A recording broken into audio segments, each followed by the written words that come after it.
नमस्कार भक्तों, स्वागत है आपका भक्ति के रहस्य 123 में। क्या आपने कभी सोचा है, जब यह सृष्टि, यह धरती और समंदर सब लुप्त हो जाएंगे, तब क्या होगा? जब चारों ओर सिर्फ अंधकार होगा, जब सब कुछ जल में डूब जाएगा, तब कौन हमें बचाएगा? यही रहस्य छुपा है भगवान विष्णु के प्रथम अवतार मत्स्य अवतार की कथा में। आज मैं आपको ले चलूंगा उस काल में, जब महाप्रलय आया था, जब धरती डूब रही थी, जब समंदर अपने उफान पर था, और तभी प्रकट हुए भगवान विष्णु एक दिव्य मछली के रूप में। यह कथा है आस्था की, रक्षा की और उस वचन की जिसे स्वयं सृष्टि के पालनहार ने निभाया। तो आइए डूबते हैं इस दिव्य कथा में। प्रलय का भयावह दृश्य। समय की धारा में एक ऐसा क्षण भी आता है जब सारी सृष्टि को एक नए चक्र में प्रवेश करना होता है। पुराण कहते हैं, जब एक कल्प यानी ब्रह्मा का एक दिन समाप्त होता है, तब प्रलय होता है। सूर्य अपनी अग्नि से तपता है, समुद्र अपने बंधन तोड़ देता है, आकाश में बादल गरजते हैं और फिर शुरू होती है प्रलय की भीषण वर्षा। कल्पना कीजिए, धरती कांप रही है, पहाड़ टूट रहे हैं, सागर का जल बढ़ता जा रहा है, मनुष्य, पशु पक्षी सभी दिशाहीन होकर चीख रहे हैं। ऐसे ही समय में ऋषि मुनि और देवता भगवान विष्णु से प्रार्थना करते हैं। वे जानते हैं कि केवल वही हैं जो सृष्टि को विनाश से बचा सकते हैं। सतयुग के राजा वैवस्वत मनु। प्रलय के समय सतयुग के राजा वैवस्वत मनु, जो सूर्यवंश से थे, एक बार स्नान कर रहे थे। वे अत्यंत धर्मप्रिय, तपस्वी और सत्यवादी थे। एक दिन जब वे नदी में अर्घ्य दे रहे थे, तो उनके करकमल में एक अद्भुत छोटी सी मछली आ गई। उस मछली ने मनु से कहा, राजन, मुझे इन जलचर जीवों से बचा लीजिए।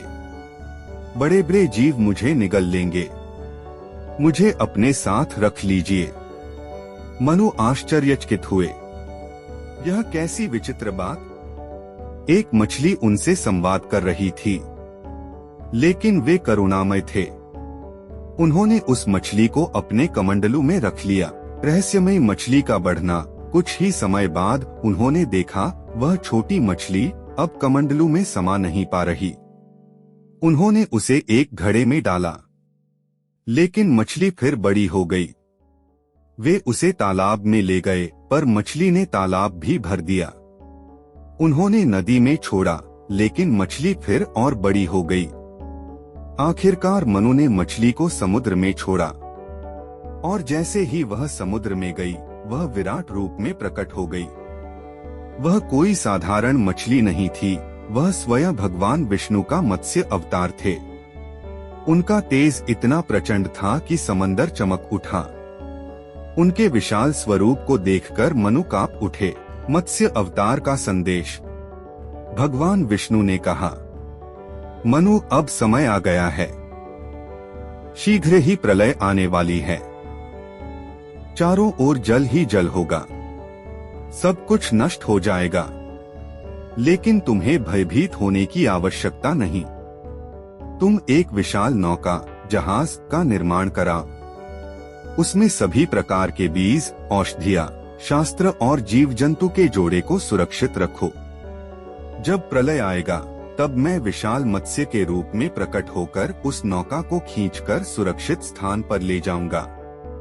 यही सृष्टि का नया आरंभ होगा। मनु ने विनम्र होकर प्रणाम किया और भगवान की आज्ञा का पालन करना शुरू किया। नौका की तैयारी और प्रलय।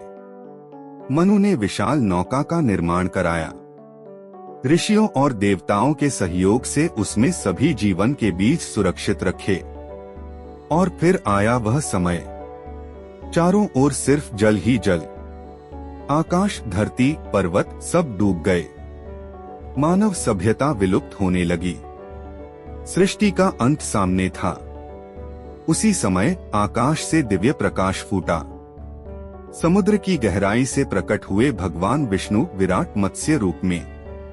उनके सींग थे, उनका शरीर सुनहरी चमक लिए था, उनकी आंखें अग्नि समान दमक रही थीं। नाव और मत्स्यक मनु ने भगवान की आज्ञा अनुसार नौका को तैयार कर लिया था। जैसे ही प्रलय का जल बढ़ा, नौका लहरों पर डगमगाने लगी। भगवान ने अपने सींग पर नागराज वासुकी को बांधा। नाव को वासुकी से जोड़ दिया गया और फिर भगवान मत्स्य उस नाव को प्रलय के जल में खींच कर ले गए। ऋषि, देवता, मनु सभी नाव में बैठे हुए मंत्र जाप कर रहे थे। उनके हृदय में भय भी था और विश्वास भी। हयग्रीव असुर का वध।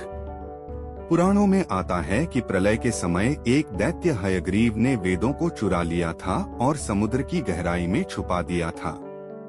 वेदों के बिना सृष्टि का पुनर्निर्माण संभव नहीं था। भगवान मत्स्य ने उस गहरे समुद्र में जाकर हयग्रीव का वध किया और वेदों को पुनः सुरक्षित किया।